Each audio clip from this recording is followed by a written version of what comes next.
guys, welcome back to another video. For those of you that are new, my name is Jaya and I put out videos every Wednesday and Sunday, and we do bookish content here on this channel, J-Bay's Corner, where I like to talk about all things books with a little smattering of randomness here and there.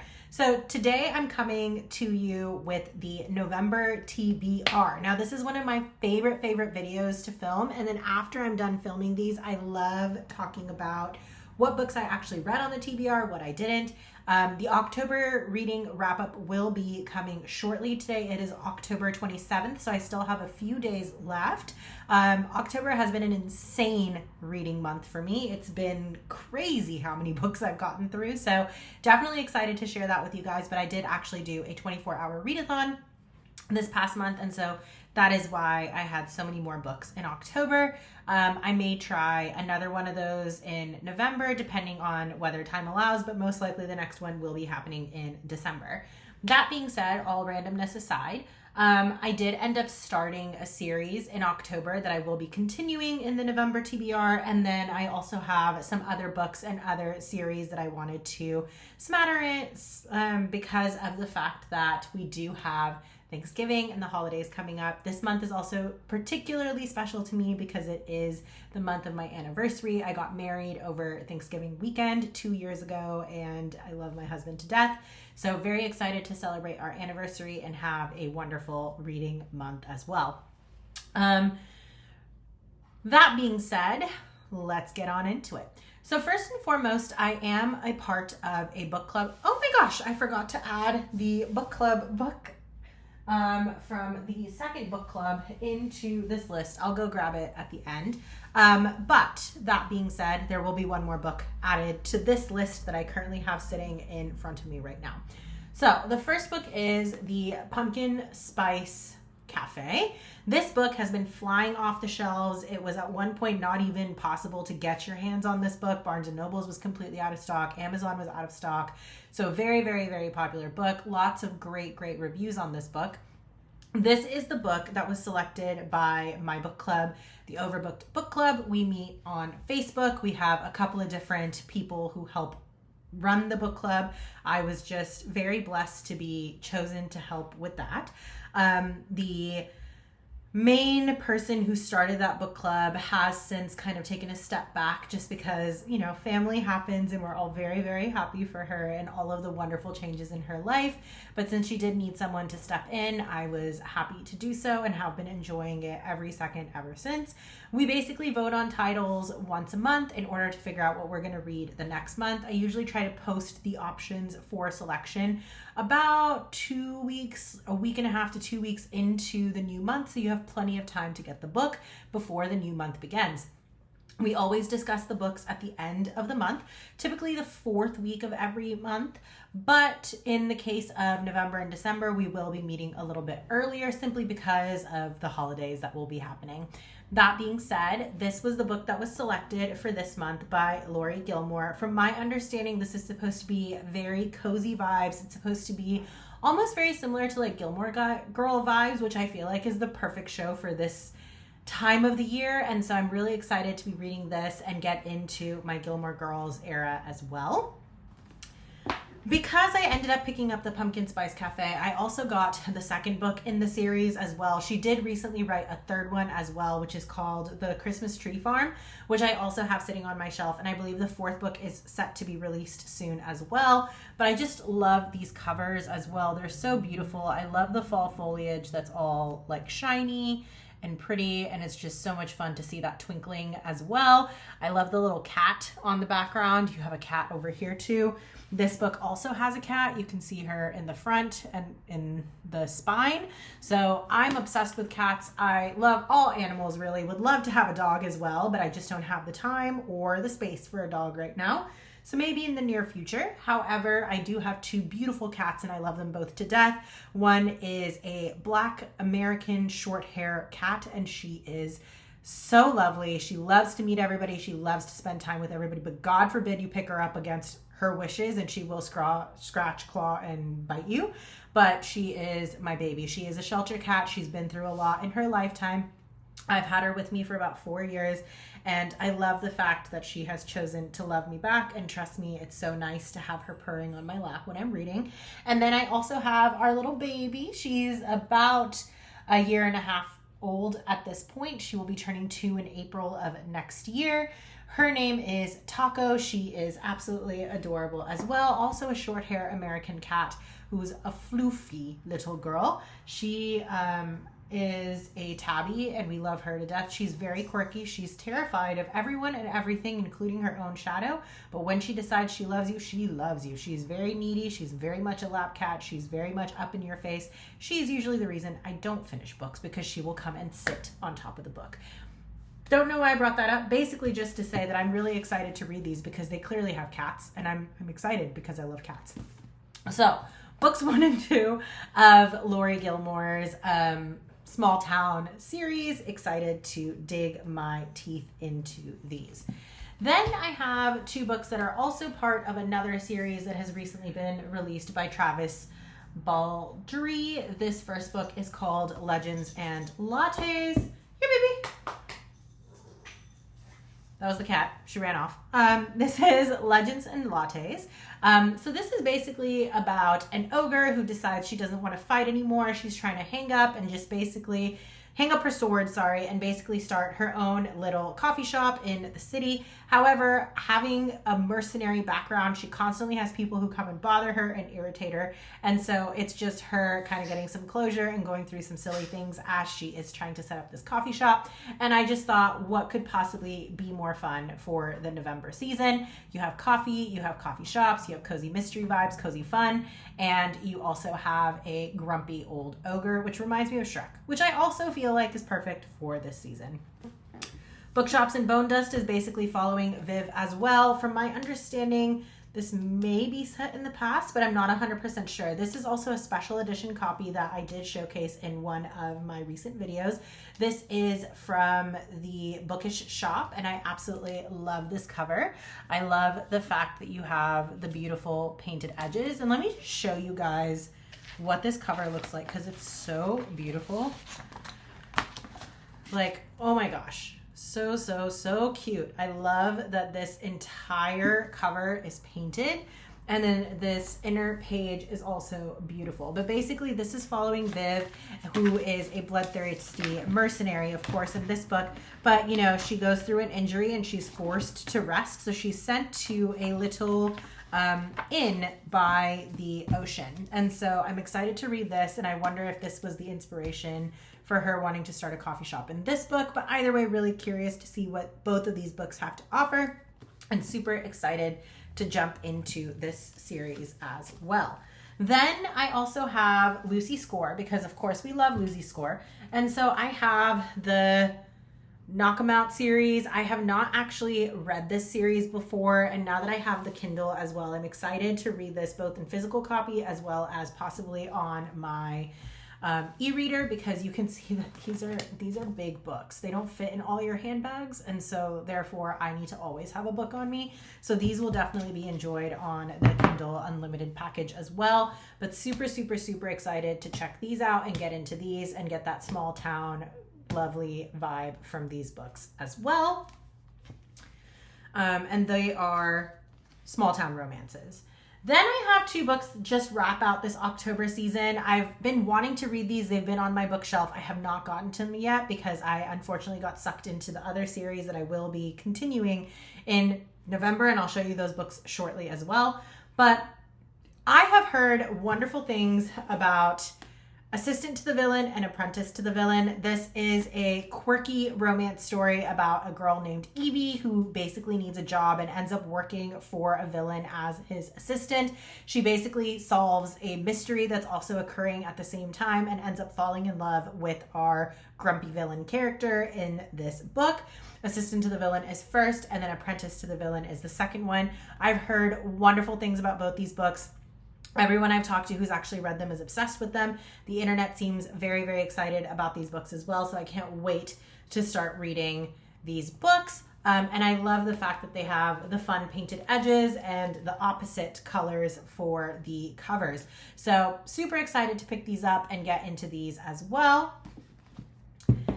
And then last but not least, the series that I ended up diving into while I was doing my 24-hour readathon was the Zodiac series. So at this point, I have completed the Zodiac series, books 1, 2, and 3, as well as all of the Ruthless Boys series within the world of Solaria. So I am hoping to at least get a little bit further into the Zodiac Academy and possibly finish the Zodiac Academy series and then save the Darkmoor Penitentiary series for December. That being said, this is already a very ambitious list. So far I have 1, 2, 3, 4, 5, 6, 7, 8, 9 books on this TBR list, not including the book that I also have to read for my other book club, Paper and Glam, which I will be getting to soon. That's the last book I'll show you because I do have to go grab it off the shelf real quick.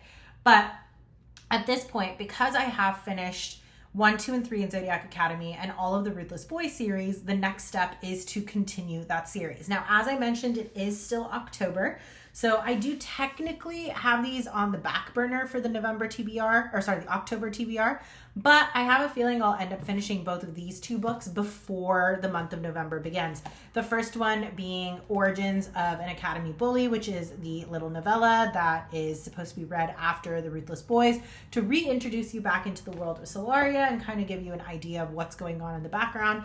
And then I also plan on reading book 4, which is Shadow Princess. So super excited for that. The other book that's still left on my TBR for October is the new book by Carrie Maniscalco, Throne of Secrets. So excited for that book. It is releasing on the 29th, so I'm super pumped to read that too.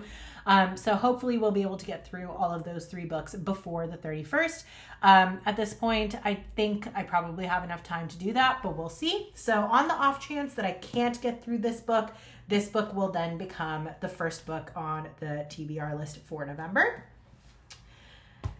After those 2 books are done, then you're supposed to continue in the Zodiac series. So I have book 5 here, which will be read as part of November. You can see how thick this book is. This book is, to be exact, 913 pages. Wait, one sec. Let me tell you an exact number of pages here. 917 pages long. So this one's probably going to take me a minute to get through. It is almost as long as Kingdom of Ash. So that is a humongous book. I have a feeling book 9 of this series is massive. So that's probably going to be the longest book. But then I do plan on reading Cursed Fates, which is book 5. And then I also have Fated Throne, which is book 6. Now, everyone says after you finish books 5 and 6 in the Zodiac Academy series, you are then supposed to stop and read the Big ASS Party, which is a little novella. So this will probably be completed after I finish reading the Fated Throne. I'm so excited to read this as well. And then after that, you are supposed to go back and read book 1, the Zodiac Academy, The Awakening as Told by the Boys. So I am excited to read this because the first book, when I read it, was extremely overwhelming. In fact, it was a 2-star before I got into this series. Borderline a 1-star. Like, it was between a 1.5 and 2-star because it is a true bully romance, and the way that these boys treated those girls is breathtakingly painful. There were multiple occasions when I cried. At the end of that book, I was legitimately sobbing and I almost quit the series. But one of my friends was like, no, you just have to keep pushing through. I promise it gets better. So I was like, okay, I'll give it a chance. Ended up reading Ruthless Fae and absolutely loved it. So therefore, I am now into this series. So it might be fun to go back and read it from the boys' perspective and kind of see if they have a heart or not. As the books progress, it is very clear that the boys do have a heart. So it's just the world of the Fae to fight for your throne. So I'm curious to see what this book would have to offer. But altogether, that wraps up what I'm hoping to complete within the Zodiac Academy. I don't think it's realistic for me to wish to finish books 7, 8, and 9 also in time by December, but that's why I'm like, they're not quite on the TBR, but they're softly on the TBR, but I'm not going to put them in this video. Give me just a second to pull out the November book here.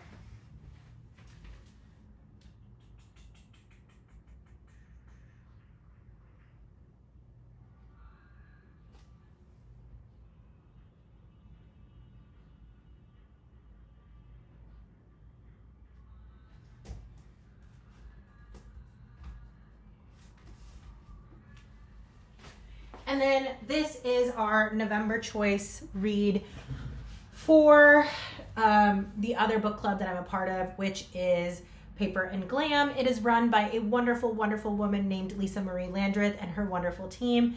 It is available through communities, and I believe you can still sign up for it through Patreon. I can't remember for sure. They do have a membership fee because it is a very well-established group. They give you access to all kinds of things to kind of help motivate you to pay for that subscription, but it is basically 1 month, like a one-time fee for the year, and it's very, very inexpensive. I think it's like $20 to $30 or something. Once you sign up, you basically get to have access to the clubhouse. You get to have access to all of their different spreads and things like that. And then they also, of course, do the book clubs as well. We also have a Secret Santa that we do, which is very well coordinated, where all of the addresses are sent out and you basically ship out your gifts to your Secret Santas within the group. We also have celebratory reading nights in October, November, and December, just so that everyone can see each other and have a wonderful time. It's a great, great, great group, and I've really thoroughly enjoyed being a part of it. So this is the book that we are reading for November, which is Cleo McDougall Regrets Nothing. This is by Alison Wynne Scotch. And to be quite honest, I have no idea what this is about, so let's read it. Politics is a test of wills in this sharp, funny, and emotional novel about truth and consequences by a New York Times best-selling author. Welcome to Washington, Cleo McDougall. Very, very, very appropriate for our election year. Should have known, that's why they picked it. Cleo McDougall is a born politician. From congresswoman to senator, the magnetic, ambitious single mother now has her eyes set on the White House, always looking forward, never back. Until an estranged childhood friend shreds her in an op-ed hit piece gone viral. With 7 words, Cleo McDougall is not a good person. The presidential hopeful has gone from in control to damage control, and not just in Washington, but in life. Enter Cleo's regret lists of 233 and counting. Her chief of staff has a brilliant idea. Pick the top 10, make amends during a media blitz, and repair her reputation. But there are regrets, and there are regrets, like her broken relationship with her sister, her affair with a law school professor, and the regret too big to even say out loud. But with risk comes reward, and as Cleo makes both peace and amends with her past, she becomes more empowered than ever to tackle her career, confront the hypocrites out to destroy her, and open her heart to what matters most, one regret at a time. So that sounds absolutely lovely. I think totally appropriate for this November with the elections coming up. Oh, hello. Hello, little one. Come here. Come here. Come here, little princess. This is Taco. Say hi. Say hi to everybody, Taco. Oh, you smell. You've been running around. You smell like sweat. Usually she smells like chocolate. This is Taquito. Say hi, my little Taco. Say hi, Minerva Taco. Say hi, baby. Yeah, there's my little princess. There's my little princess. Yes. So that basically brings us to a wrap with all of the November TBR books. Let me know if any of them are on your TBR. Let me know if you've read any of them. Definitely leave comments below if there's other books you think that I should be adding or your thoughts on this collection. Thank you so much for joining me today. It has been such a pleasure to talk to all of you, and thank you so much for supporting me here in the bookish community. If you guys are returning, I love our bookish community here on the internet because everyone's just so nice and open-minded, which is special because, you know, books are about joy and enjoyment and spreading, you know, creativity. And the nice thing is, at least here on this channel, we haven't had any hate or judgment thus far, and I really, really, truly appreciate that. For those of you who have been here and are supporting me, thank you so much for coming back. If this video was interesting to you and you are new here and you love bookish things, definitely consider hitting that subscribe button and that notification bell. I do put out videos every Wednesday and Sunday and would love to see you back. But I will come to you guys with another video soon and hopefully be able to wrap all of these books up for you in a nice little bow when I do my November reading wrap up. Thank you so much for joining us. We'll see you later. Bye.